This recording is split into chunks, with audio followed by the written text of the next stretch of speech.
Hello there guys, welcome back to a short online tutorial. Today we're based in Adobe Photoshop and of course it's your good old friend Jack from Blue Sky Graphics. What I would like to do today guys is show you the rainwater effect. Essentially, how do we realistically create rain on an image within Photoshop? And what I'd like to do is show you the process of how to create this effect. As you can see, I've applied a rain to this gentleman in front of us here. Okay, so let's get rid of that original image. Let's start off with our, get rid of the duplicated image there, and we're going to start off with the original image. Now, as you can see, we have this layer highlighted. What I would like to do first of all is come through and add a brand new layer, okay? And to this layer, what I'm going to do is change the blending mode. I'm going to come through and apply blending mode of screen.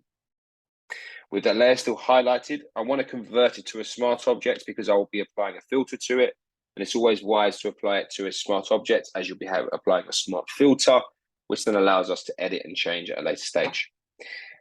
With that layer highlighted, I'm now going to come to filter and I'm going to come to render, and we have the option of applying fibers. I'm just going to come through here and dictate the variance and the strength. I'm going to take that down now probably to about 15 and probably leave the strength around that, or possibly be a bit lower, let's say around that. And now I'm going to press OK.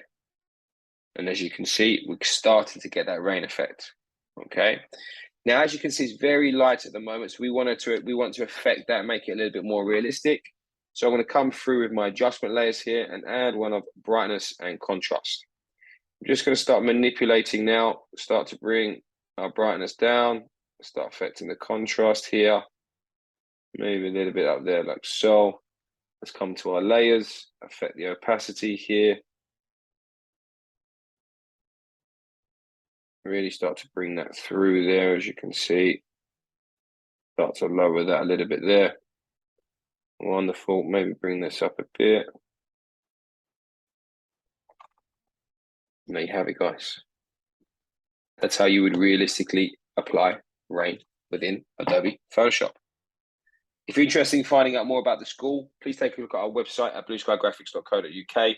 Also, as well, there are tutorials that are coming out on a weekly basis. Please take a look. Some really interesting information and some cool effects. Thank you very much, guys. Take care, and I'll see you next time.